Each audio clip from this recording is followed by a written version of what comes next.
Okay, we are back, but this I'm calling this an Iyov interlude because it's not on the Sefer, and it's really more about a topic. Well, let me show you how this came up. Okay, this came up from Iyov.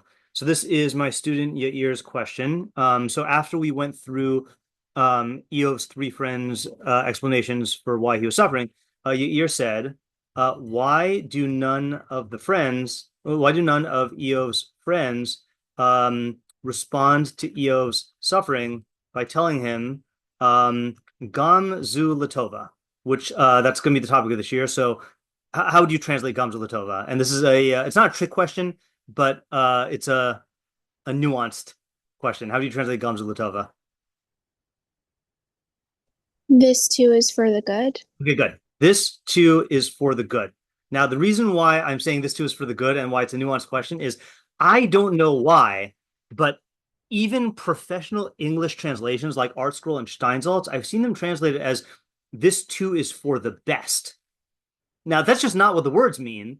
And good and best are two completely different things, like in any language. Like if I say, like, oh, this is a good dinner versus this is the best dinner, like it's completely different, you know? And especially if you're making a metaphysical claim or something like that, about like objective good. I just think, I don't know why they say this is for the best, unless they're just being extremely colloquial, but whatever. So Yair's question is, why do none of Eos' friends respond to his suffering by saying Gamzu Latova? Okay, now, so that's the bridge from Eov. Now, I know we have not learned all of the Sefer yet, but what would your answers be for that question? If I just like, based on what we've learned of Eov so far. Like, I think you could come up with several reasonable possibilities.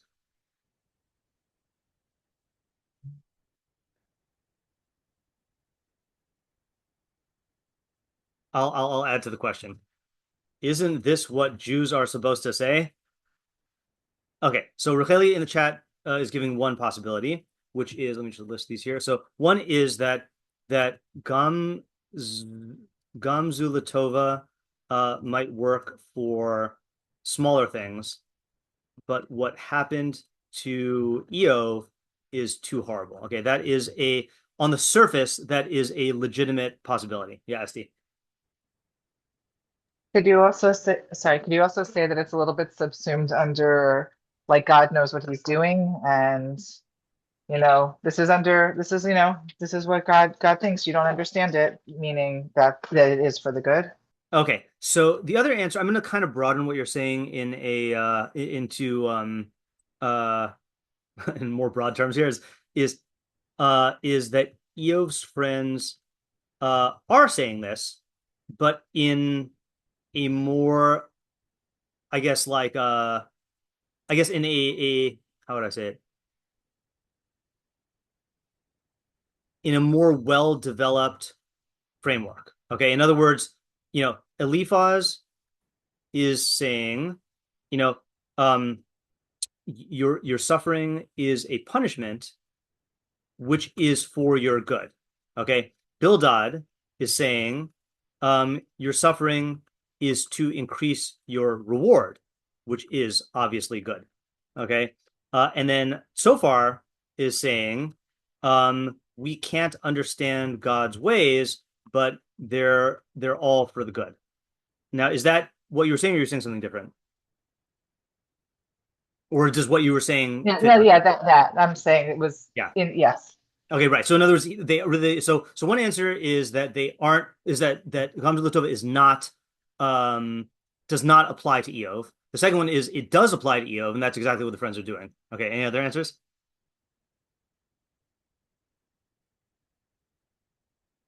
Can I just think for a second? Yeah. While I drink this mysterious purple electrolyte drink.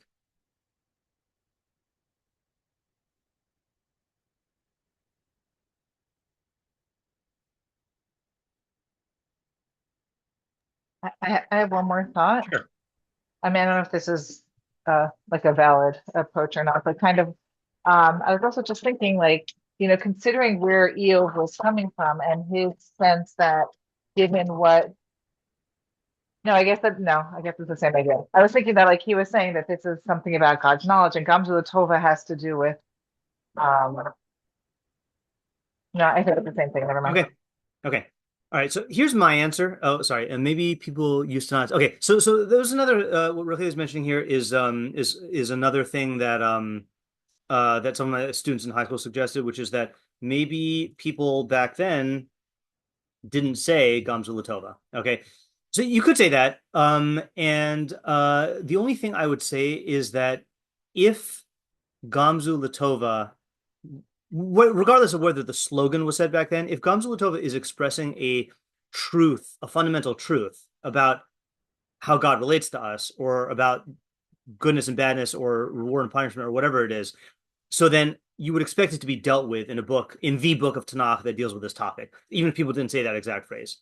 Okay, so here's my answer. Okay, my answer is that Gam Zu Latova has nothing to do per se with the question in Sefer Iyov. Okay, and what I mean by that is that Iyov is dealing with theodicy.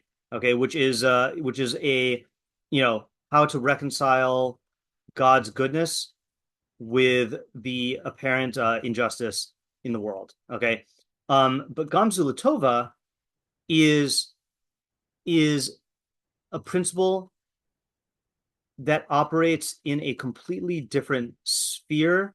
Okay, or you could say it's a different genre of statement. Okay, and this will become clear by the end. This is kind of like the approach I'm working with here. In other words, it is a Gam Zu Latova is, as my my graduate school professor, Rabbi Dr. Chaim Feuerman used to say, it's a good answer to a different question. Okay, but it's not relevant at all to the topic of Sefer Iyov. I shouldn't say at all, but I mean like it's not a Iyov is a book of philosophy and metaphysics and theology, and Gam Zu Latova is about neither of those. Okay, directly. So that's the assumption that we're going to be working with, and that's why I call this an interlude. So I do not think this is going to directly shed light on Sefer Iyov, but it will shed indirect light. Okay, so rather than just speculate about the phrase Gam Zu Latova, we are going to examine the source. Okay, and I have a note here, which is that there are two versions of the story in the Gemara with minor differences. We're going to learn the version in Taanis 21a instead of the one in Sanhedrin 108b to 109a. I get the impression that the Sanhedrin one is commented on by more people. I think only because the 10th parak of Sanhedrin is a famously rich Agada parak. Agada is non-halachic teachings of Chazal, and I think that's where a lot of the commentaries are. But Taanis A is, to me, the more complete version, and it's the one that I first learned. So like it solidified itself in my head as primary. There are some minor differences. I don't think any of them really matter that much. Okay.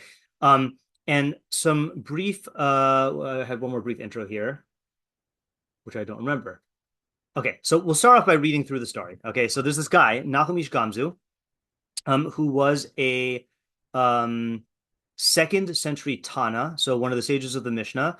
And his claim to fame, other than the stories about him, is that he was Rabbi Akiva's Rebbe, or one of Rabbi Akiva's Rebbeim. Okay, so he was he was a Talmud Chachamim, and he was in the era of the Tanaim, and this is towards the end of the Second Temple period. Okay, and what I've done here is I have the translation, which I am revealing in stages for the sake of drama. Okay, and then what I'll do is after I do this, then I'll copy and paste a full translation into the chat so you can look at it. Okay, so the question is, V'amai karule Nachum Ish Gam Zu. Okay, two little notes here, two minor notes. The phrase is, the word in Hebrew is actually Gam Zo. Okay, Gam Zo Latova. A lot of Ashkenazim say Zu, but the proper Hebrew is Zo, and it's always a fun game that I play whenever I'm at a wedding. Is the chassan gonna say Hari'at Mukadeshes Li B'Taba'at Zu or B'Taba'at Zo? I think he probably fulfills obligation anyway, but like it really should be Zo. Okay, second note here is that even though the Gemara is going to give an answer to why he's called Nachum Ish Gam Zu, I'm going to say Gam Zu because that's how Ashkenazim pronounce it. But formally speaking, Ish Gam Zu, Ish means he's a citizen of. Okay, so for example, you'll see like so and so Ish Yerushalayim, or Ish Sreda or whatever. So the Aruch, who is who wrote a dictionary in the time of the Rishonim, I believe, says that really it is Nachum Ish Gam Zu, and Gimzo was the name of a town in Israel at the time, or wherever he lived. And so there is a possibility that like Nachum Ish Gam Zu or Gimzo was just, he was called that because that's where he was from. But the Gemara is going to give like a drasha on his name. So whether this is a nickname or a drasha on his like his place of origin, that's like up for question. Okay, but we're going to focus on the Gemara. So why do they call him Nachum Ish Gam Zu? Dechol milsa dahava salka le amar Gam Zu l'tova. Okay, so why did they call him Nachum Ish Gam Zu? Because whatever happened to him, he'd say Gam Zu l'tova. This too is for the good. All right. Now, I've heard, by the way, so I remember the preface I was going to say now, which is that we got to remember the title of this sheer series. This is Machshavah Lab. Okay, and by lab I mean we're engaging in experiments here. I have not completely finished analyzing the story. Okay, so part of what I'm hoping to do through this year is to arrive at a more complete understanding. I'd say I have it about 80% analyzed, maybe 90%, but I do not have a complete understanding. So my chavrusa and I are still working on it. So my chavrusa said that, what does it mean, whatever happened to him? Like when he breathed Yuti Gam Zu l'tova? So Rashi, or this commentary that's attributed to Rashi, clarifies, desalkule, whatever happened to him, kol ha'ma'oralo afilu ra'a, anything that happened to him, even something bad. Okay, and you're going to see from the story that that's the case. It means that, like, it's not like he took a step and said Gam Zu l'tova, another step, Gam Zu l'tova. Like, it's not like he's constantly saying it. It means that, like, things that you would not think would be for good, for those bad, seemingly bad things, he would say Gam Zu l'tova. Okay, so what happened? Zimna chada, one day, Ba'u l'shadure Yisrael doron l'bei Kesar. The Jews wished to send a gift, okay, which I'm calling a tribute, all right, to the palace of the Caesar, which obviously was a thing that people did in general back then, but I'm sure the Jews had extra incentive to do this because we have a bad history with being treated badly by rulers, right? So we want to be on the Caesar's good side. Amru, they said, Man Yezel, who should go? Meaning, who should go and take this gift to the Caesar? Yezel Nachum Ish Gam Zu. Nachum Ish Gam Zu should go. Dimalumad benisimhu, because he is accustomed to miracles. Literally, malumad benisim is from like the word limud, which means like learned. So he's like learned in miracles or trained in miracles. All right, but a lot of the English translations I saw said accustomed to, and I like that translation better. Okay, so that's why they're sending him, because he's learned in miracles. Shadaru biade malay sifta the avanim tovos margalios. So they sent him with a chest filled with jewels and pearls. Azal bas behahudira. He went and spent the night in a certain inn. Belelia, at night. Oh, sorry. Oh, maybe I translated the word night twice. Oh, no. Spend the night. Boss is spending the night. Okay. So Belelia at night, that night, Kamu Hanach Diorai, the residents, I'm not sure if it's the residents of the inn or the residents of the town, got up, Vishaklinhu Lesifteh, and took all the contents from the chest, Umalonuhu Afra, and filled it with dirt. Okay. So they stole the treasure and replaced it with dirt. I was proud of all my students because in each of my 3 classes, I asked them which famous movie character used this trick, and in every class there was a student who answered. So which famous character used this trick? Let's see if you guys are holding.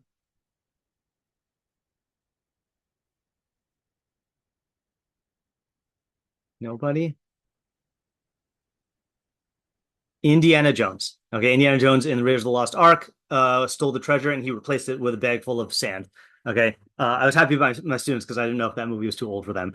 Okay, so they obviously the idea is they replace it with dirt because presumably he can't feel the weight difference. Okay, and you can ask, by the way, you can ask a bunch of factual questions like, you know, if there was jewelry in the thing, like, I don't know, like you would hear it shifting around, or like you would feel the weight shifting, and like dirt doesn't feel the same way. Okay, I get the questions. I'm gonna assume that like he couldn't tell the difference. All right, so like I'm not bothered by that kind of like minute factual question. Okay, good. All right, thank you, Esti, for acknowledging that that you know it's Indiana Jones. Okay, All right, so now what happened? So, okay, I was hoping that was the case. All right, so Kimata Hasam, when he arrived there at the emperor's palace, Shirinhu Lasifta, so they opened the chest, Chazanhu Dimilu Afra, and they saw that it was filled with dirt. Ba'a Malka Lamiktalinhu Lakulhu. The king wished to kill them all. Amar, he said, Kam Lachayahu Bi the Jews are mocking me. Um, or I don't know if I mean mocking is probably a good translation. I at first when I read it, I thought it was like akin to what we would say like pranking me, but I think it's like he's making a mockery of like gift giving to the king. So of course, what did Nachum do? Amar Gam Zu L'Tova. Nachum said, "This too is for the good." Okay, I don't know if he said that out loud, but he said that to himself. Now I'm going to interject here and say one more thing. There is a version of the story that some people have where he discovered the dirt before he got to the king and said Gamzu Latova and then kept going. I think it's possible to explain that, but it's much more difficult. In other words, like assuming that the king did not know he was coming, if he found that the jewelry had been replaced with dirt when he was en route to the king, I do not think he would have brought it to the king. I think it is, and if he did, now we have to explain like this extreme like naivete, or I don't know. It seems like hard to believe. Yeah, Esty? Yeah, I would just say if the plan was that the good plan was to bring the jewels, the fact that it was changed to dirt is now not that plan anymore. Why would they follow Exactly. it? Right, exactly. Yeah, yeah. So I'm going to go ahead on the assumption that he did not know until that moment when they opened the thing in front of the king, and then everyone sees that it's dirt. The king says, "I'm going to kill all of them," and Nahum says to himself, "Gamzu Latova." Okay. Now, the phrase in the Aramaic here is "lemiktalinhu lakulhu," kill them all. I saw an English translation that says, "I'm going to kill all of Nahum's entourage." First of all, I don't see any evidence that Nahum was traveling with an entourage, and that also makes plot points difficult. Like, I mean, more difficult. Like, why couldn't they guard their treasure? Okay, but then this Michus Rashi says, "Lakuhu shesoni shel Yisrael." That I'm going to kill all the enemies of Israel. Now, I think we encountered this earlier this year, maybe that enemies of Israel, or maybe last year, enemies of Israel is a euphemism for the Jews. The style of euphemism in Hebrew and Aramaic in our literature is that when you want to express something bad happening, you reverse it. So for example, Moshe Rabbeinu, when he's talking to Paro, says, send out the Jews, lest Hashem strike us with a plague or with a sword. And really, Moshe meant strike you with a plague or a sword, but that would be like too brazen. So he said it on us. Or you call someone who's blind. In the old days, they thought that the way that you that vision worked is that your eyes shot out beams of light and illuminated things. So they thought that someone who was blind had no light in their eyes. And so, but the euphemism for a blind person is sagi nahor, that he has too much light.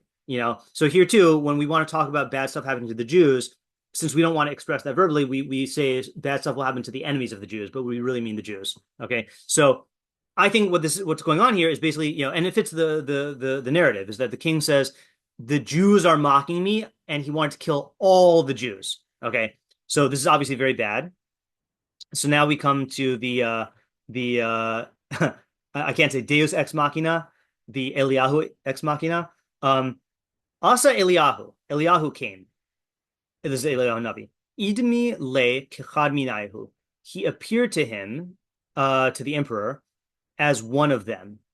Amar le, and he said, Dilma ha'afra me afra da Abraham avuhonhu.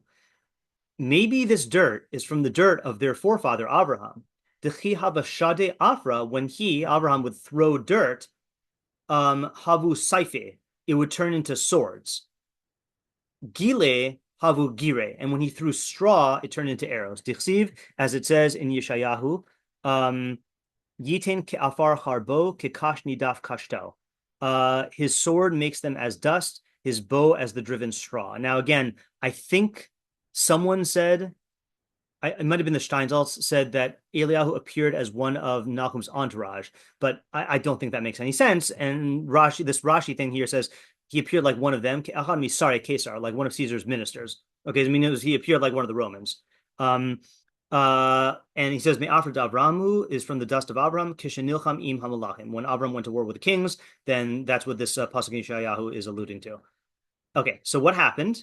So in other words, just to get the story clear, so Eliyahu, disguised as one of the Romans, suggests to the king that this dirt that Nachum brought is really a powerful weapon. It's the weapon that Avram used to defeat the kings. And the way he would do it is when he would throw the dirt, it would turn into swords, and when he threw the straw, it would turn into arrows. So what did the Romans do? So they didn't just believe him, and they didn't disbelieve him, they tested it. There was one province that the Romans were not able to conquer. Bedaku, they tested it. They did a bedika. They tested the dirt, mine, from it, B'kavshua, and they conquered it. So it worked. Okay, voila. Okay, so what do they do? So obviously now they're very happy. Ailu lebeginze. So they went up into the treasury. Umalohu lesifte avanim tovos umargalos, and they filled Nachum Ish Gam Zu's chest, the one that had the dirt, with precious jewels and pearls. V'shadruhu bi'akara rabba, and they sent him off with great honor. This is where he gets the entourage. Okay, he has a whole procession going back to his hometown.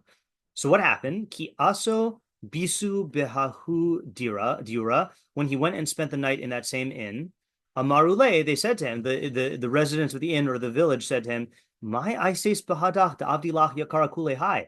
What did you bring with you that made them give you all this honor?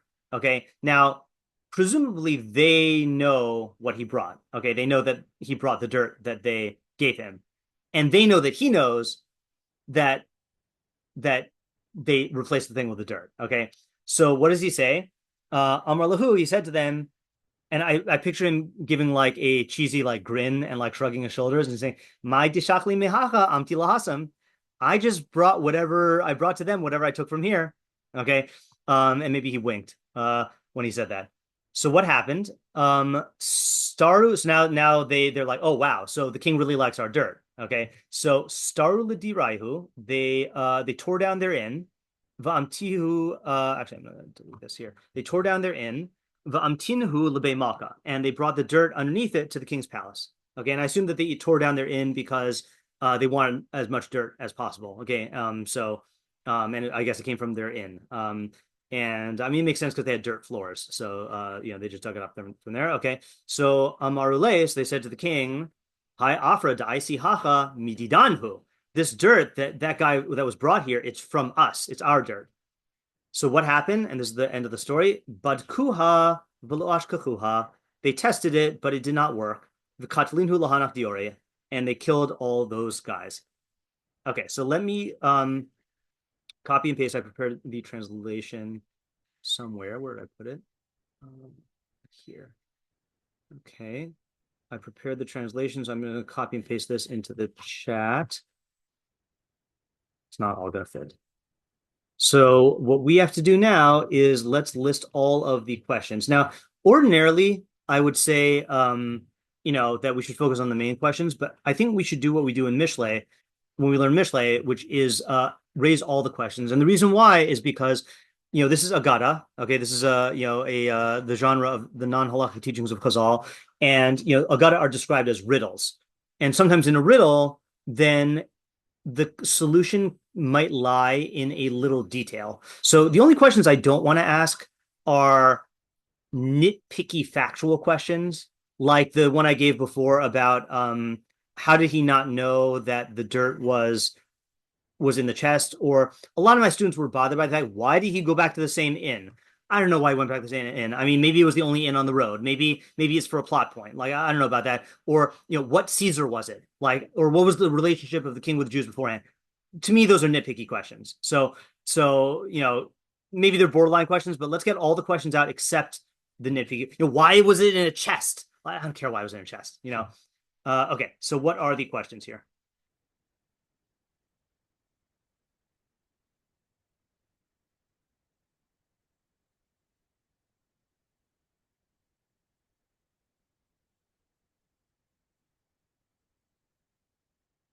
Yeah, tomorrow. I mean, this is like the most basic question, but like, what is the content of what he's saying when he says Gam Zu Latova? Okay, good. That is the most basic question, right? So, what is the idea of Gam Zu Latova? And by that, I mean, what did he mean? And what are we supposed to get out of it? Okay, which is another way of saying, like, what's the, actually, hold on. I actually am going to divide this into two things. Your question is good. I'm gonna just splinter that off into another question, which is, what is the main idea of this Agada? Okay. And that's, again, basic question on these Agadas and Midrashim is they're not here for entertainment purposes. They're not. I really, there's a famous book. Let me see who wrote this. Famous book called Legends of the Jews. Yeah, by Ginsburg, who was a scholar in the 18th century. I just want to see when he lived. Ginsburg. Yeah. Not okay, 18th and 19th century. So he so Legends of the Jews it was a collection of Agada. I don't like the word legends. Legends to me is like stories that evolved that like people believed happened. Like that's not it's not a good characterization of some legends have morals to them or ideas, but that's not I would never use the word legends to describe Agada. Okay, these are like didactic tales, if you want to say it, is like stories that are meant to teach ideas. So what idea is this meant to teach us? Which it might be the same question that Tamara was asking, but I just wanted to broaden it in case.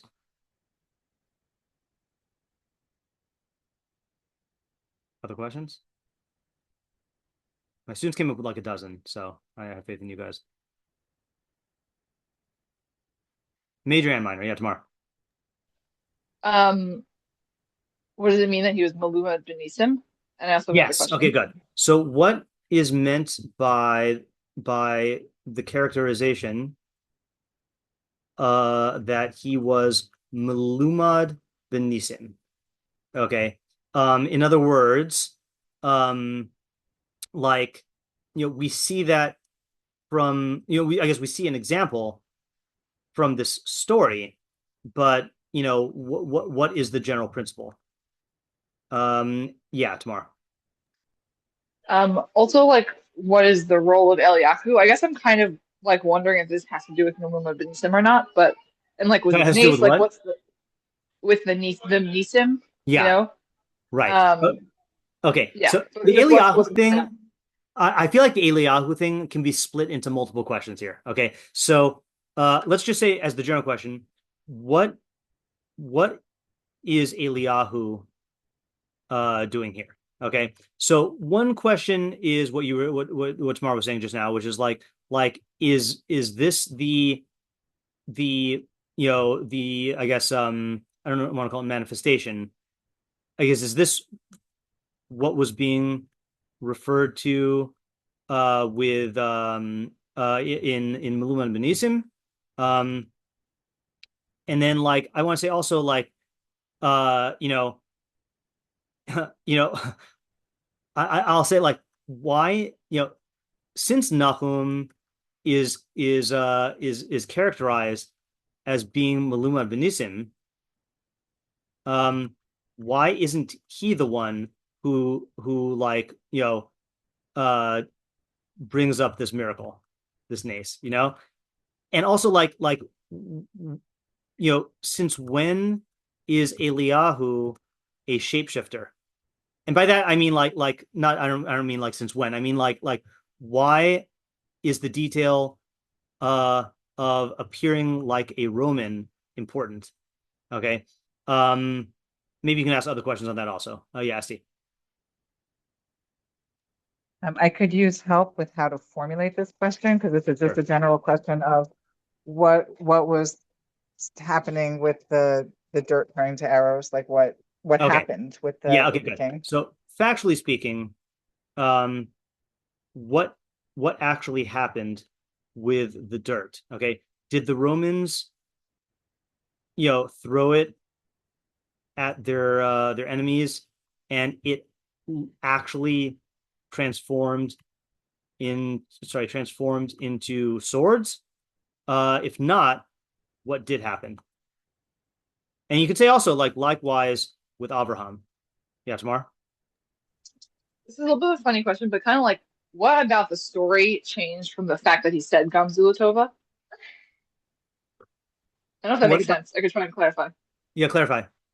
Yeah, like what if you had the same story, this person who was Mulna beneath him, and he did this whole thing, and he just didn't say Gam Zu Latova, and then Eliyahu came and this happened. Like, Okay. what's the role of him saying that? That's good. That's actually a good way to differentiate between 1 and 2. So in other words, what's the main idea of this Agada? And then like, I'm going to say like, to what extent is the main idea from the events, and to what extent is it from the slogan? How would our learning of this incident change if everything were the same, but he didn't say Gam Zu Latova? Yeah, that's good. That's a really good question. That's a new one. We had not asked that in our classes. Okay, what else?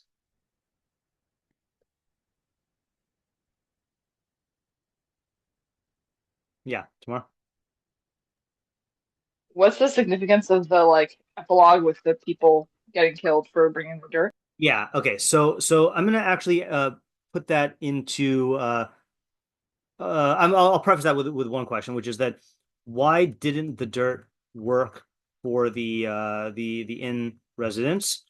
In other words, like if it was really this magic dirt, then why didn't it work? And then like what is the point of the epilogue telling us of their fate, right? The story could have ended with Nachum, and it seems like the main point is with Nachum.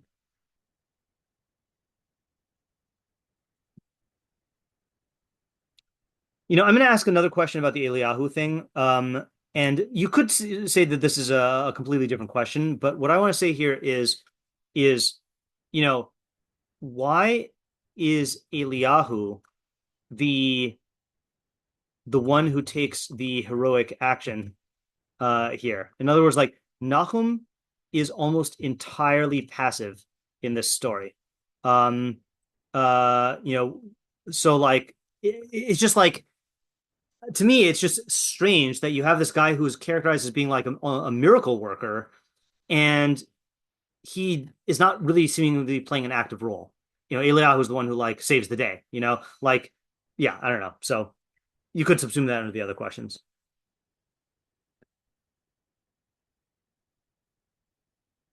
So another question that I want to ask here is, what role does the pasuk in Yeshayahu play? Okay, now you could say that the pasuk in Yeshayahu, just going back to here, is that this is how we know that this thing happened with Abraham's dirt, but it's a little hard because, first of all, that's not the pshat. Okay, like even if you just saw this line without the context, I have the context later on. His sword makes them yitain ke'afar harbo. His sword will make them as dust. I mean, it sounds like there's an actual sword, and it's reducing the enemies to dust. Excuse me. And his bow is making them into straw. So it's not like actually describing. Actually, let's ask another question first. Hold on. Let's say, okay, where, I guess, did this really happen with Abraham? Okay, where do we know this from? The pasuk in Yeshayahu isn't exactly clear, and the Chumash doesn't report anything like this. And according to many, okay, there were no overt supernatural miracles performed for the Avos. Okay, this is the beginning of Parshas Va'era, where it says, "I appeared to your forefathers." Hashem is talking to Moshe. I appeared to your forefathers with the name Kel Shakai.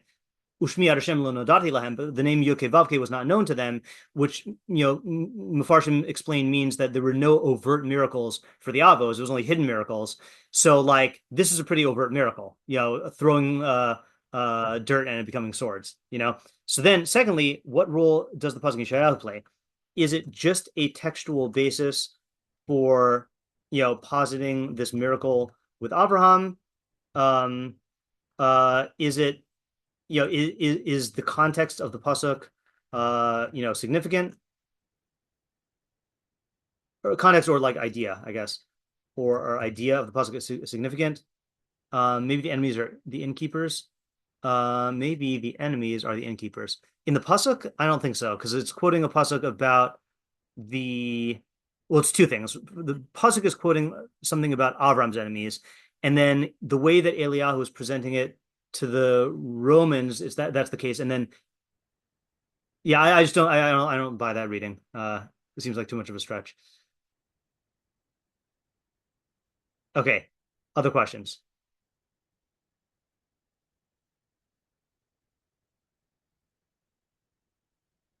Yeah, Esty.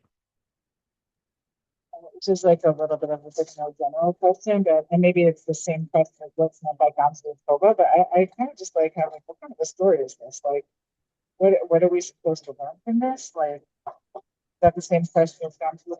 Like, okay, so I in the first two questions, I put them into what's the idea of Gam Zu, and then what's the main idea of the Agadata, and what are we supposed to learn out of it? So is your question different than those? Okay, no, I didn't do the second question. Okay, sure. Tomorrow.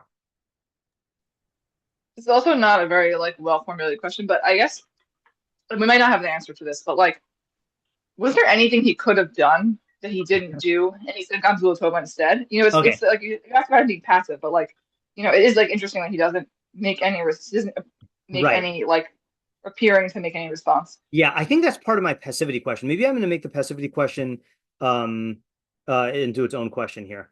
So let's do that. So, like, you know, what are we supposed to make of Nachum's actions or inactions? He's almost entirely passive. Is that because there was nothing he could do but say Gam Zu Latova? Why isn't he the one who saves the day rather than Eliyahu? Yeah, tomorrow.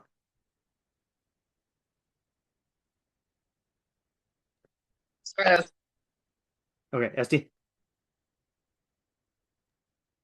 This is along the same lines, and maybe it's the same question. I was also just thinking, like, is this a different way of stating any principle that we have elsewhere? Like, okay. So there is another story which we're going to learn, and I'll save that question for there. But it's a good question. I'm just going to list it there for purposes of listing. Okay. Another question I have is you can ask this in a general way or in a nitpicky way. Okay. I'll make them into two different questions. Okay. Why dirt?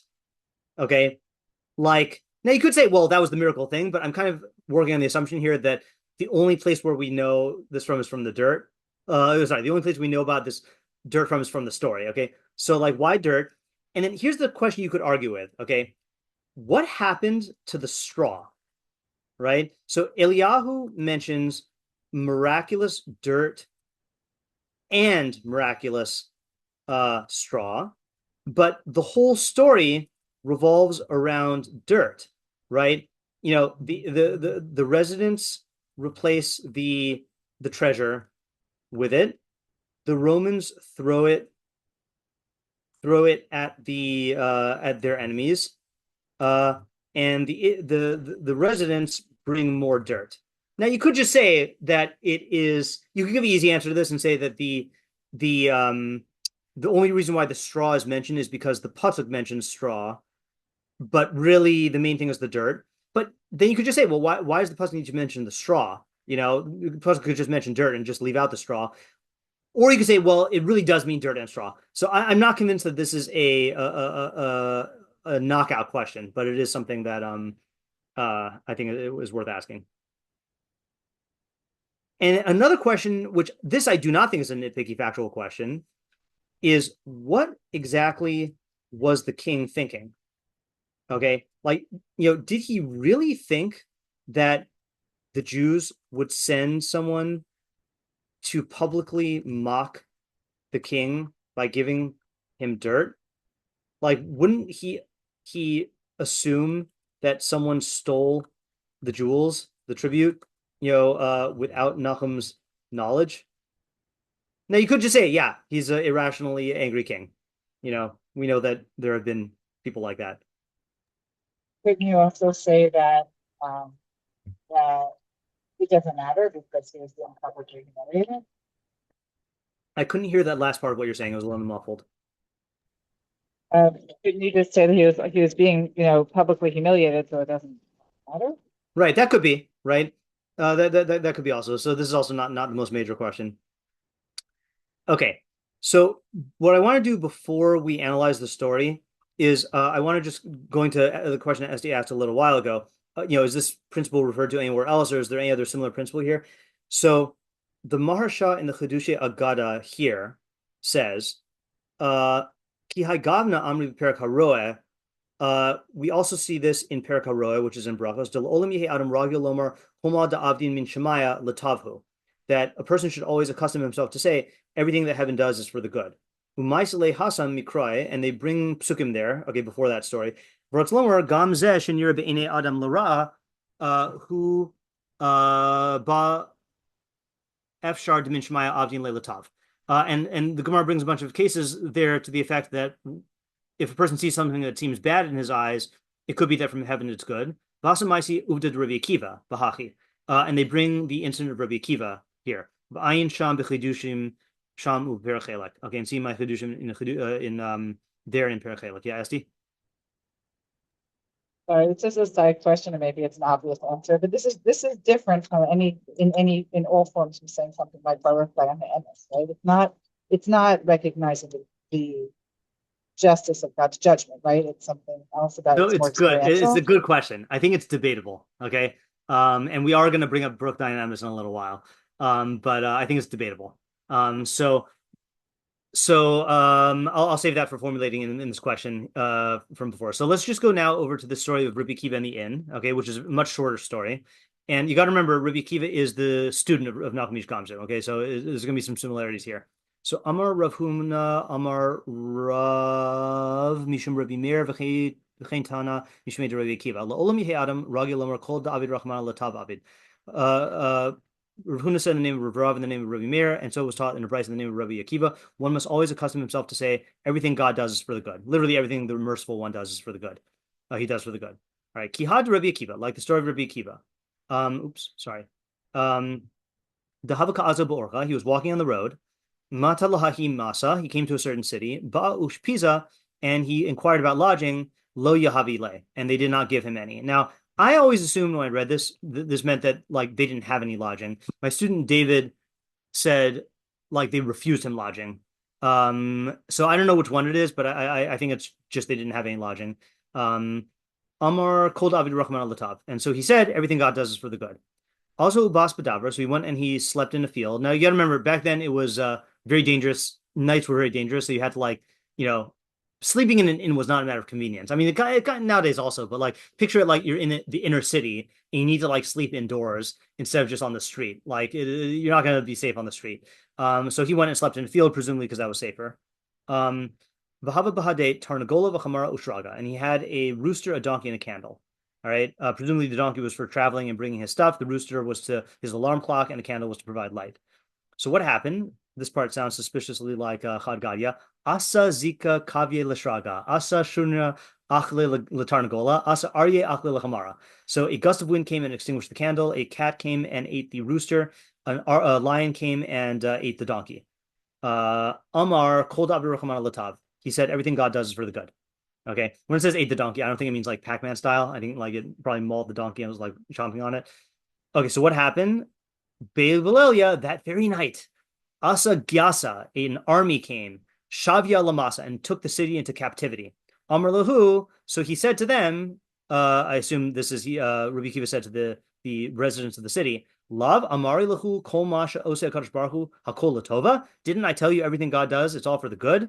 And Rashi here says, Ilo Haya Ner Dalok Haya Hagayas Roa Osi. If the candle were lit, the army would have seen me. The ilu hayachamor noer or tarngal kore, and if the donkey brayed or the rooster crowed, hayahagayas ba v'shuva osi, then the army would have come and taken me captive. Okay, so that's the end of the story. So yeah, Esti. I mean, I want. Okay, I have a question about that. Yeah, I yeah, want to go ask ahead. you, Yeah, I'm just gonna copy and paste the story into the chat. I mean, just like every time I hear this, like it wasn't good for the people in the I city. know, I right? just did. Like, Yeah. what? So okay, so Este's first question from before was, what is the difference? I'm just putting a question in terms of the stories here, between Gam Zu Latova and Kol David Rahmana, or sorry, Rahmana Latav Avad. Everything God does for the good, and other similar principles. So another one, for example, is Ein Davar Ra Yored Min Hashemayim, or Baruch Dayan HaEmes, or I feel like there's one more like commonly quoted one. Or like one of my students said like, this is for my kapara, when something bad happens. Now, we're not going to answer that question in total because that would require an analysis of each of those other things, but we will analyze it in the way that Esty asks it, which is like, how does this fit into principles that we already know from in general? And then I also think it's a fair question to say, what is the difference between Rabbi Akiva, the Rabbi Akiva incident, and his slogan versus Nachum Ish Gam Zu's slogan, which I'll convert into its own question of like, given that Rabbi Akiva was a Talmud of Nachum Ish Gam Zu, why do they have different slogans? And what is the difference?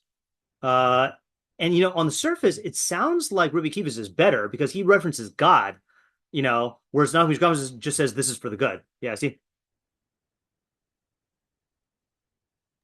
But also, did Nachum Ish? I'm sorry, I can't see it inside if you have it open. Is Nachum Ish Gam Zu, did he say it to somebody else? Because Rabbi Akiva went and said it to as a city, a different level, or Yeah, that's a good question. I don't know who. I'll put that question here also. Let me actually get your first question for. We'll say. So, did is actually I'm gonna put your other question first.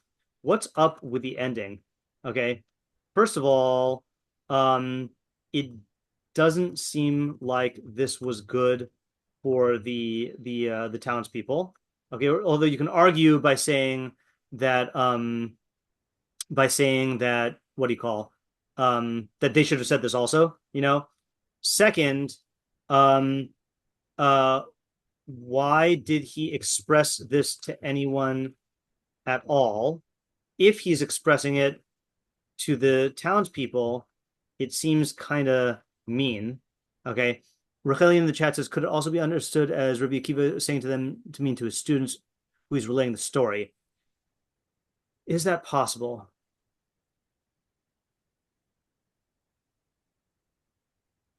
I suppose it's possible. I don't think that's the smoothest reading. Amar Lahu seems to be to the people. Yeah, I don't know. I'm not sure. It's a fair question. All right. So second, why did he express anyone at all? And then like third, did Nahum only express this to himself or to others? And does that matter? Okay, and then Racheli says, and also the reading that they refused him lodging could be that they deserved it. Yeah, I think that's why my student said that they refused him lodging and not just that they didn't have any place. Okay, and then last thing I want to say is like, of the two stories, it seems easier to learn something applicable to us from Rabbi Akiva.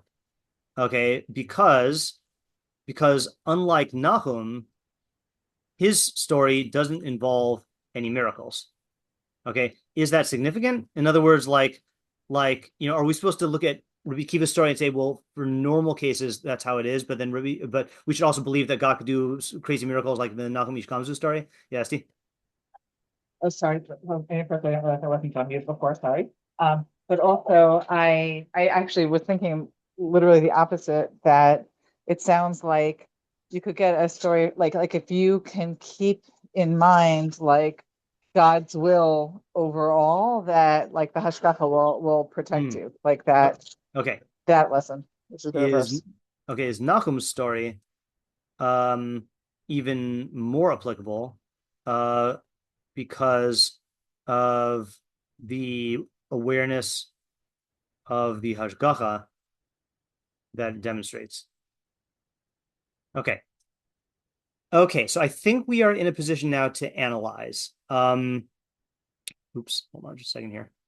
All right, well, that Gam Zu L'Tova. I have to close this and open it.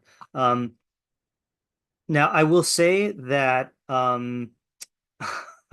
okay, so I'm going to say just for an FYI for anyone who's listening to this. So I heard a recording from Rabbi Chait from 2018, so very recent,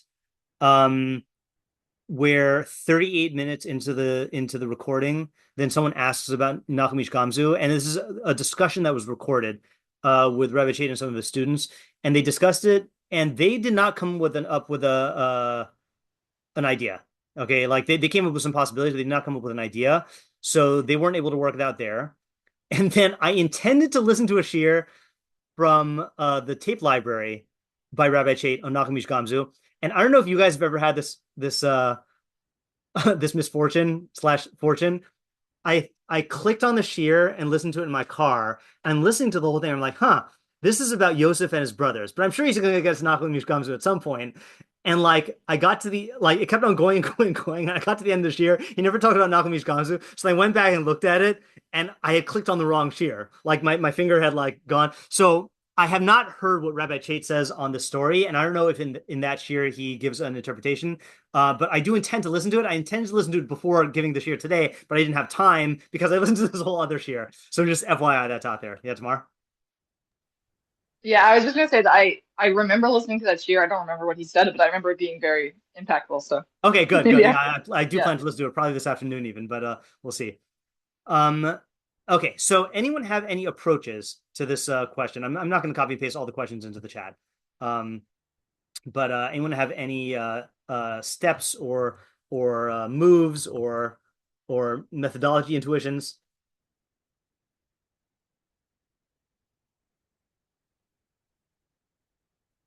I'm going to go ahead and give us a step 0 because I don't think anyone in this year is going to say this. Okay, so step 0 is whatever we say.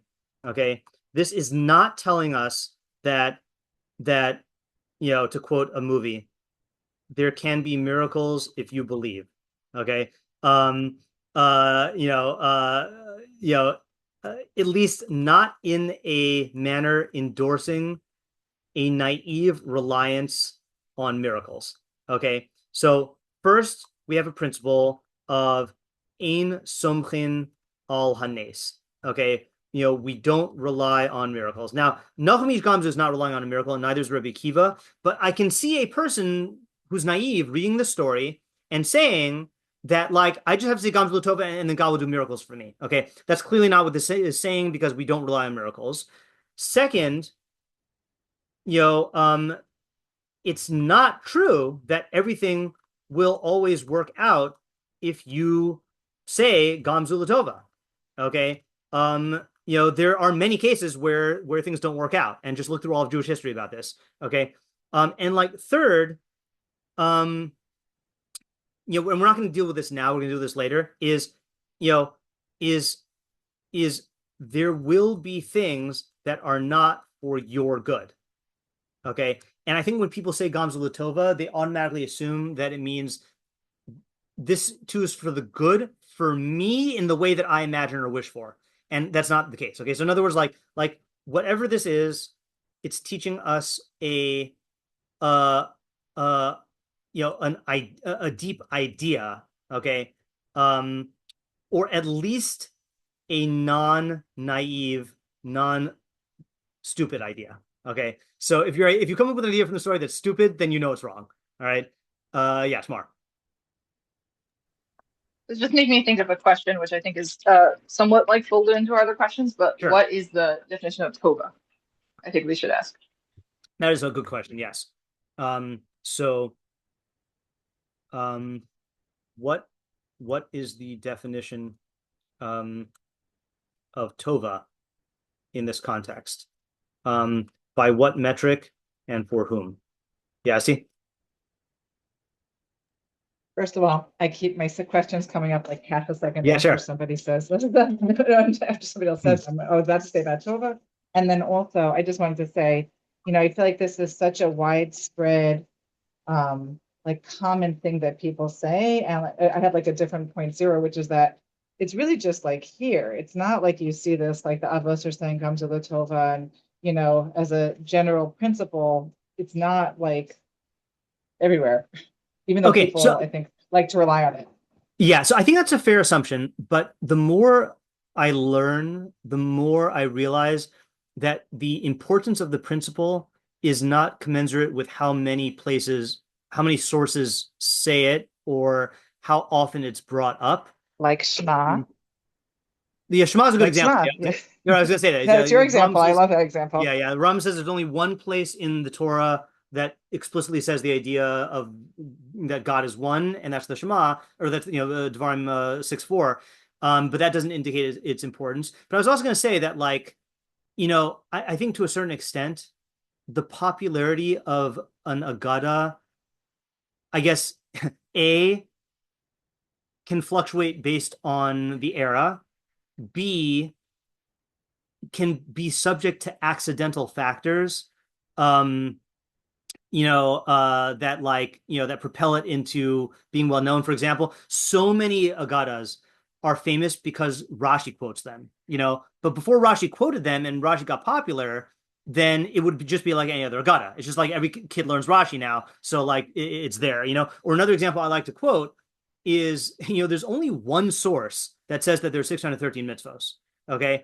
It's not like this is a thing that the Torah says, or that is all, it's not in Mishnayos or anything like that. There's one source, it's Rabbi Simlai's statement that says there's 613 mitzvos.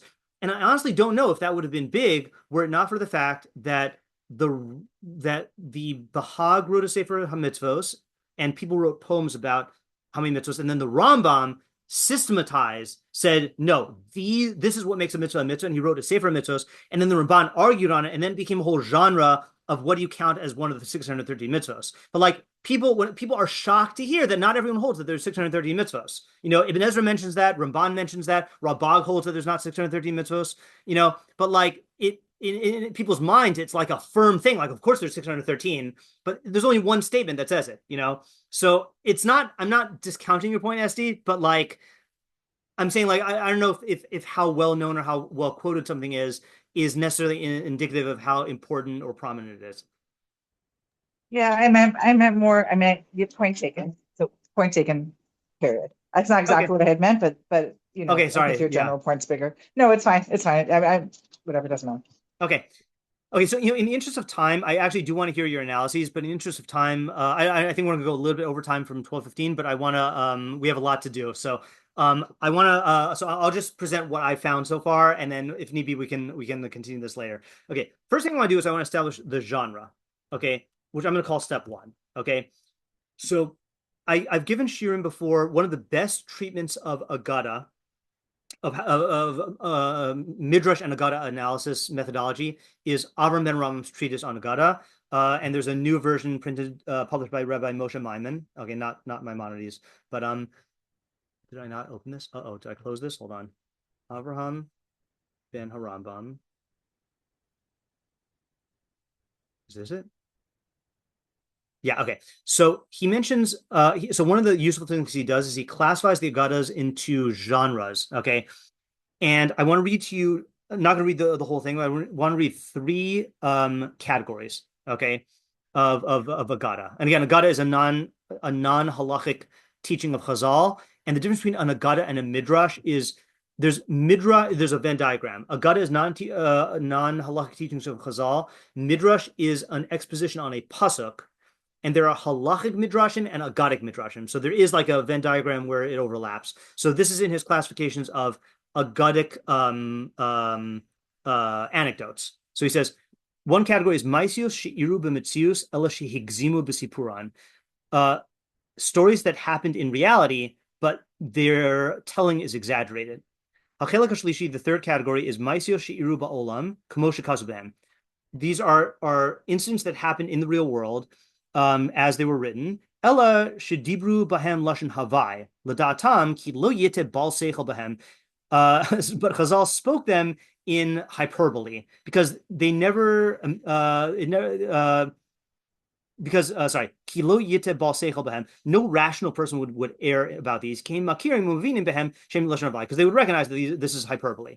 Who kamosh amru b'Gemara Tamid. This is what they said in Maseches Tamid, and I actually quoted this in the Nidra Dvar Torah today, which is in last year's Dvar Torah on Bo, which is, were the last 3 plagues exaggerated? Okay, and Ibn Kasbi quotes this here. Dibra Torah bilashon havai, Dibru Nevi'im b'lashon havai, Dibru Chachamim b'lashon havai. The Torah spoke in hyperbole, the prophets spoke in hyperbole, and the sages spoke in hyperbole. And then it quotes a bunch of examples. Yeah, Esti? I'm sorry, what are you reading from? This is Avram ben Aramam's treatise on Agada. Thank you. Yeah. Okay, so then he gives an example of this. Again, I'm not going to read this because I have given a whole share on this. So he gives an example, the story where Rabbi Zera and Rabbah have a Purim Suda together, and they get drunk. And then it says Rabbah got up and slaughtered Rabbi Zera. Then he davened for him, and it brought him back to life. Okay, now I know there are a bunch of naive people who read this, and they assume that Rabbah literally killed Rabbi Zera, and then he did Tchias HaMesim. Okay, now that is ridiculous because we're talking about Amoraim here, and you don't have, even barely any Nevi'im did Tchias HaMesim. Eliyahu and Elisha, resurrected the boy who died. But that's like one of the greatest miracles ever. So to say that the Amoraim did this is just like ridiculous, So what does it mean that he slaughtered him? So Rambam says this is a real story, but it meant hikahu maka gadola upatza bo chabura gadola ad shenata lamos. That he wounded him with a wound that was so great that like it endangered his life. Ulagodol hamakahu karuhu b'lashon shachte. And because the wound was so great, it called it shchita. Okay. So it's like, it'd be like when he says no one thought that they would take this outright. If you overhear, your kid who's on a basketball team in a hockey game, and he says, "Oh, the other team slaughtered us," you wouldn't call 911 and say, "Oh, there's homicide going on." Like, no, everyone knows that slaughtering is hyperbole. It's an idiom, So, but yet when it comes to Chazal, then like people assume that this is like saying miracles. Okay, so that's one case that is an anecdote, is real world events that are told in a manner that incorporates hyperbole. Okay, another category is similar category. Ma'asios she'iru b'metzius ela shesipru osan b'mashal uv'chida, is real world events that happened. He says him ma'asios she'iru b'emes, incidents that happened in reality. But they're conveyed in allegory or in a riddle form. So that, to make it so that not everyone will understand what they mean. But when someone who's intelligent contemplates it, so then he'll know what it means.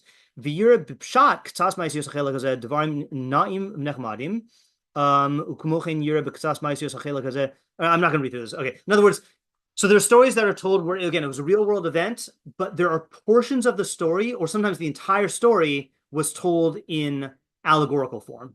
Okay. And he gives examples.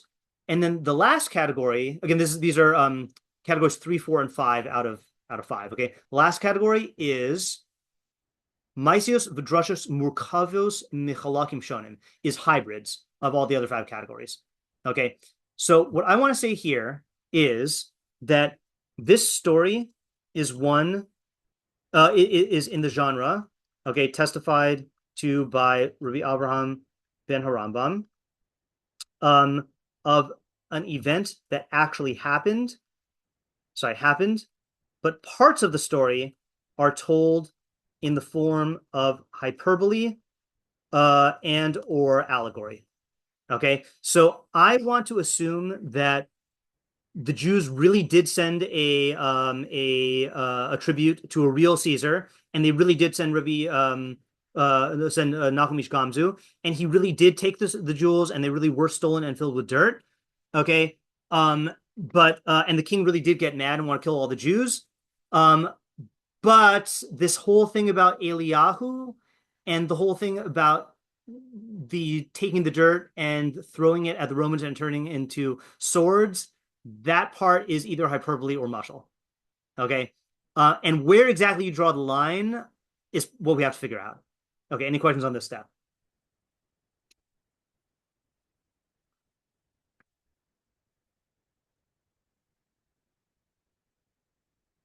Okay. Let's do step 2. Okay. And step 2, I'm going to ask this question, which might fall on its face. Okay. If I had to ask you point blank, okay, let's say you've been appointed to give a Devar Torah about this story to a group of people, and you had to come up with some like one-liner takeaway. Okay. What would your one-liner takeaway be? And again, we haven't answered all the questions, we haven't analyzed all this. If you had to like give some, like just intuitively, what does the Rabbi Akiva story and what does the Nachum Ish Gam Zu story suggest is the takeaway here? Yeah, Tamar? I think I would say like you can't tell the ultimate outcome of events from how they look on the surface. Excellent. Okay, good. That's what I was hoping you would say. Okay, so broadly speaking, the moral of both stories seems to be something about how you can't always tell how an event will turn out just on the surface. Okay, so what that reminds me of is the okay, hold on a second here. Okay, so I'll make this as part of step 2. Okay, so that is reminiscent of a halacha as explained by the Rambam. Okay, so there's a halacha here. So Esti was asking about Baruch Dain HaEmes. Okay, so let's just really go over the halachas really quickly. There are 3 brachos that we make on news or on events. Well, I shouldn't say events, on good or bad. Okay, so if something really bad happens to you, you make the bracha Baruch atah Hashem Elokeinu melech haolam Dayan HaEmes. Now, I think a lot of people assume that Baruch Dayan HaEmes is just like a saying. No. It's actually a halacha that you make the bracha. And so we do this when someone that you sit shiva for dies. Okay, so when a parent dies, I think the minhag though is to do it at the gravesite. When a rebbe dies, I was told to make it as soon as I got the news. But it's also stuff like if your house burns down, you say Baruch atah Hashem Elokeinu melech haolam. If you lose your job, you say the full bracha. If your car gets into a horrible accident, you say the bracha. So that's the halacha. Okay, and I think there's a trend in the Achronim. I think the Mishnah Berurah says that nowadays we don't say that the brachas I'm about to talk about, because we're concerned it's going to be in vain. But I asked my posek, should we say, how do I know when to say the brachas? He said, if you're really, really distressed or if you're really, really happy, then you say these brachos. Okay, so on the happy side, if something really good happens to you, if you find out that you get a job, or you win the lottery, or someone close to you gets engaged or whatever, you say. So if it's a bracha, and again, everyone should ask their own posek for practical stuff. But if the good thing is just good for you, you say Baruch Hashem Elokeinu melech haolam she'achianu v'kimanu v'higyanu l'zman hazeh. Blessed are you, Hashem, our God, King of the universe, who gave us life, who sustained us and brought us to this time. And if it's good for you and for others, you say Baruch Hashem Elokeinu melech haolam hatov hameti, who is good and does good. Okay, so those are the premises that we're working with here. Okay, so the Mishnah says Chayav Adam levarech al hara'a keshem shu mevarech al tova. A person is obligated to bless on the bad just like he blesses on the good. Shneimar, as it says, you should love Hashem your God with all your heart, with all your soul, and all your might. So the big question is, what does it mean just as? Well, okay, I mean, fine, I'm obligated to make a bracha on the good and on the bad. But what is the kashem? Okay, so the Rambam explains, Amru, kashem shu mevarach al tova. What it means is just as he blesses over the good. Ratzal Marshi kavlim besimcha. He should accept the bad with joy, v'yichbush rikshosav, and subdue his emotions. V'yashiv da'ato, and settle his mind, k'shemavarach baruch dayin ha'emes, when he says a bracha on the bad, until he is the same, until he's the same as when he says baruch atov ha'metiv. As the Chachamim say in their matters, everything heaven does is for the good. Okay, and that's my matir, that's my license for applying this idea to our story, because he literally quotes the Rabbi Akiva story. Okay, so the halacha, again, just to go back and summarize the halacha here, the halacha is ideally, when you make Baruch Dayan HaEmes on the bad, you should be in the same emotional state / mindset as when you make Baruch Hatov V'Hametiv or Shehachianu on the good. Okay? So the obvious question is, how is this possible? Right? Seems inhuman. Okay, in other words, and again, think about this. Someone says you just won a new house in the lottery, or your house just burned down. Really, I have to say the bracha on the good or the bad with the same emotions? How is that possible? Okay, so here we get to one of my favorite Rambams in the פירוש המשניות. Okay, and I believe I've quoted this a lot on the Stoic Jew podcast. So Rambam says like this, exactly what Tamar said. So he says, this is a rational principle to thinkers. I'm translating Nevonim as thinkers. Even without the Torah having warned about it. Now, I don't know why the Rambam leads with that, but one thing you see from this is I can imagine if when I've asked this to people before, how can you like have this mentality? So a lot of people would assume that this is a religious or theological thing, right? Everything heaven does is for the good. But according to the Rambam, this is something that even a secular atheist thinker should hold by. Okay, it has nothing to do with God. What do you call like an hashgacha? Okay, so what does he say? Many things are considered bad at their beginning, but bring about great good in the end. Many things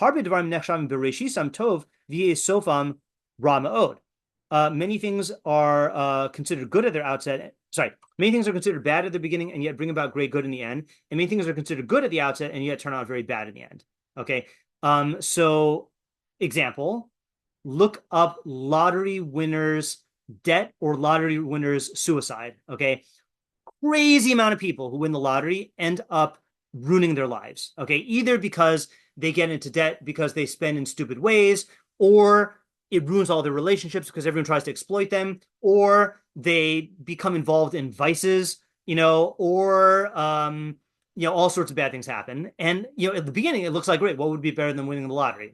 So it's really, really bad. Okay.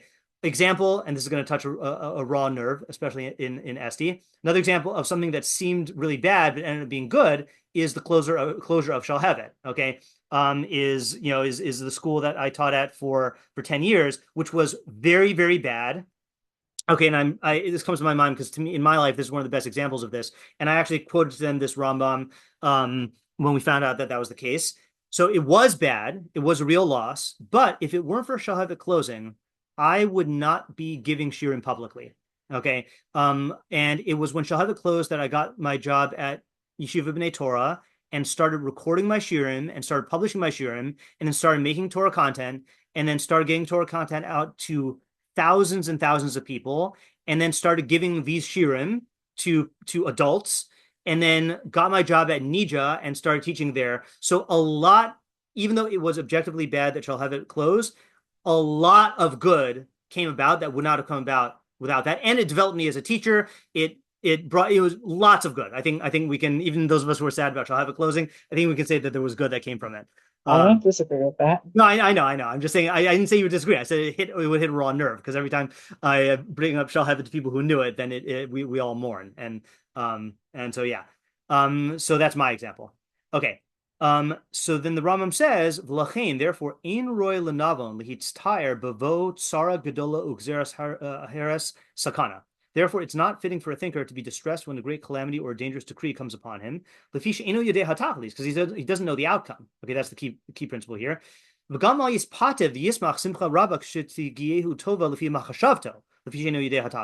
Nor should he be seduced into excessive joy when some good, according to his thinking, comes his way, since he doesn't know the outcome. All right, so you just cannot know. Likewise,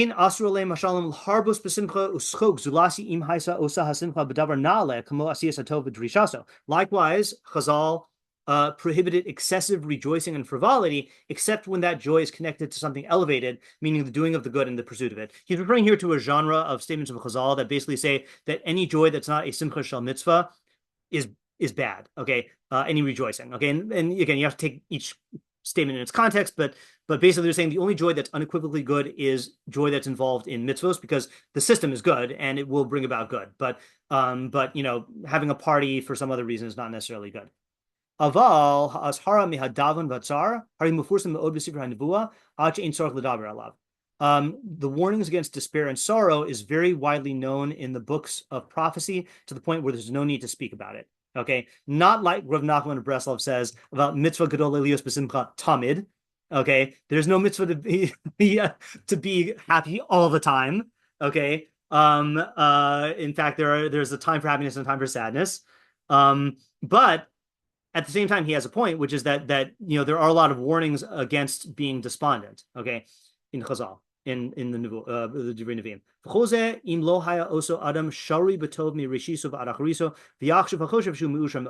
Now, all of this applies unless that person happens to be in a state of prosperity from beginning to end, and the thinker thinks that he's extremely fortunate.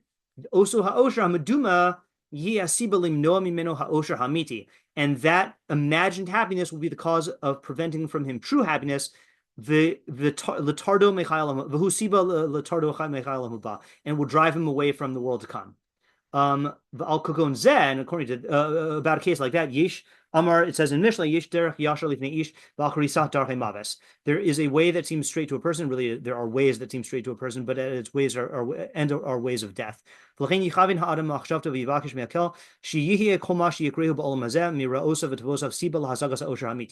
Therefore, a person should direct his thoughts and ask of God that everything that happens to him in this world, both its evils and its goods, be a means of obtaining true happiness. So, in other words, Chazal were aware that good things, things that look good could be bad, and things that look bad could be good. But there are things that are good definitively, like mitzvos, okay? And that's not to say that you can't have something bad come from a mitzvah, but in other words, we can say that mitzvos are good. And likewise, you can say that if you are steeped in the pleasures of Olam Hazeh, that's bad, because that's gonna take you away from the true values. Okay, now, one thing I want to say before we go back to our story, I don't know if any of you were thinking about this whole thing about you can't know what's good or bad because you don't know the outcome, reminded me of the parable of the farmer. Now, this is a story that is claimed by many, many different cultures. I've heard Jews say that this is a Jewish story. There are Christians who say this is a Christian story. There are Buddhists who say this is a Buddhist story. There are Indians who say this is an Indian story. So we don't know where the story comes from, but it's a great story. So here's one version I found online. Once there was a farmer who had only one horse with which he used to plow his field. One day the horse ran away. The townspeople came around and said, "Oh, that's too bad. What terrible misfortune." But the farmer replied, "Maybe it's bad, maybe it's not. Hard to say." 3 days later, the horse came trotting back to the barn leading 5 wild mares. "What good fortune," the townspeople said. But the farmer replied, "Good, bad, it's hard to say." 2 days later, the man's son was thrown off from one of the wild mares and broke his leg. "Oh, what bad luck," the townspeople said. But the farmer just replied, "Good, bad, it's hard to say." A week later, the army came through the town, conscripting all the young men to go off to war. But they left the farmer's son because his leg was broken. "What good fortune," the townspeople said. But the farmer just replied, "Good, bad, it's hard to say." And this could go on ad infinitum, okay? And you don't really know whether something is good or bad until the end of your life. And you can look back and see what was good or bad for you. And even then, you don't really know because the world goes on after you die. Okay, so let me summarize all these points here. So the halacha was, when you make Baruch Dayan Emes on the bad, you should be in the same emotional state as when you make Hatova Meiti V'Shechian on the good. Question, how is that possible? It seems inhuman. Answer from Rambam is, real thinkers recognize that many things seem good at the outset, but end up bad, or seem bad at the outset, but end up good. Those who internalize this principle will not allow themselves to be carried away by their immediate impressions. Now, we're not saying you should deny your happiness. Okay, there is a bracha that you say when you're happy on something good, and there's a bracha you say when something bad happens. Okay, but it's that you're not carried away. And this is like the parable of the farmer.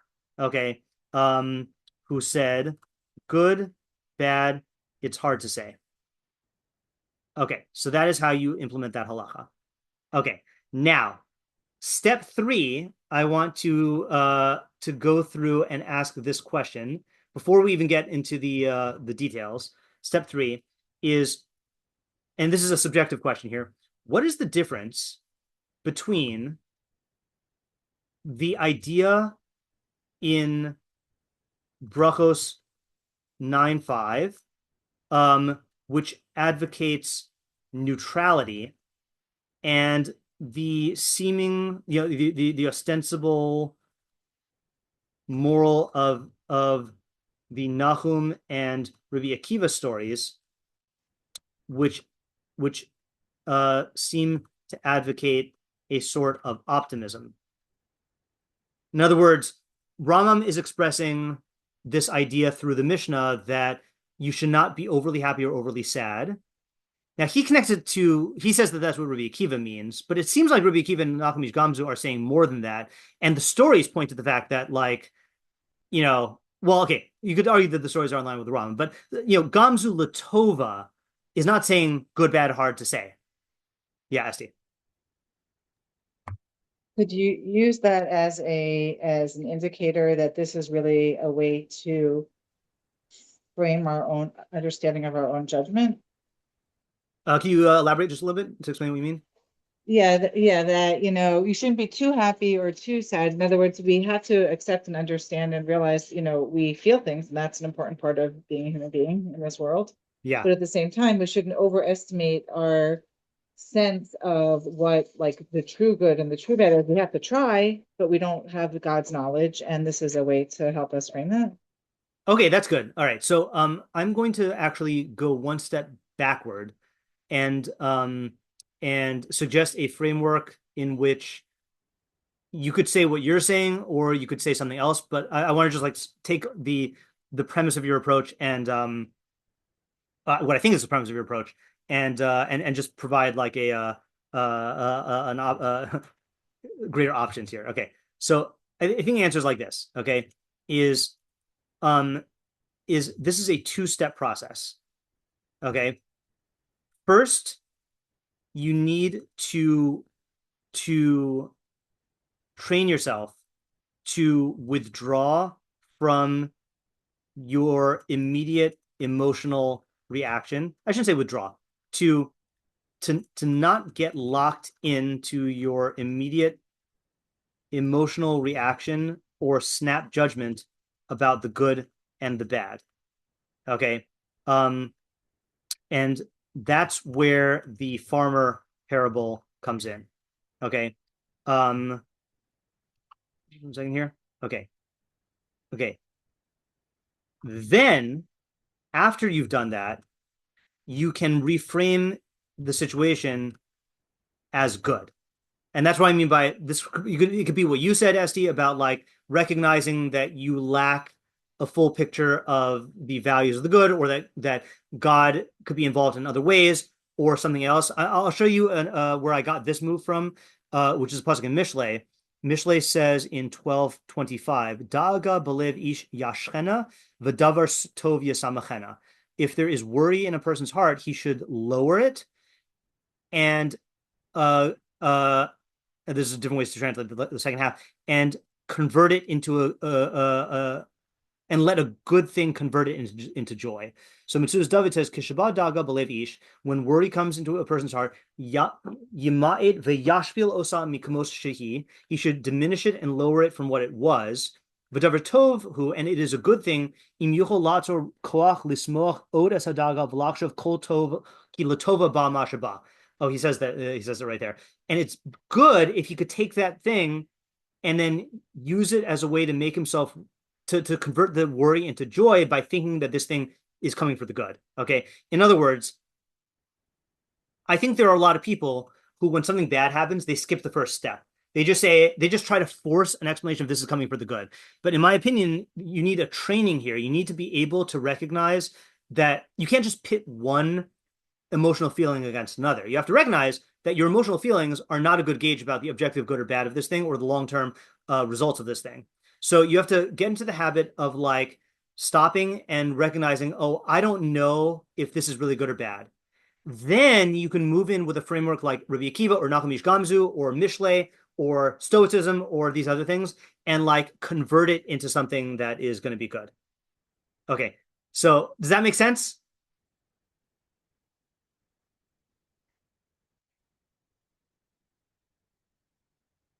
Because if it does, then we're ready to analyze the story here. Okay. In fact, you know what? Okay. We're already a little bit over time, and I still could use more time to work on this Nachum Ish Gam Zu thing. You know, how do we feel if we stop Shir for today? I feel like this is a good stopping point. But I don't know. What's everyone's that's a good thumbs up. And then what? Have another session of this? Yeah, have another session on this. Yeah. I mean, that's fine with me. Okay. I'm still around, but I don't know how everyone else is. Okay. All right. So you know what? I think let's do that. I think I could use a little bit more time to work out the details of the story, and I also have a lot of stuff to do before Shabbos starts.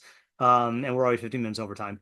Okay. But I think this is a good thing because now what I've done is I think I've set us up for everything except answering all of our questions. In other words, I think we have like a framework through which we can think about the story. Okay. So I don't feel bad about that. So let's plan on continuing this next week.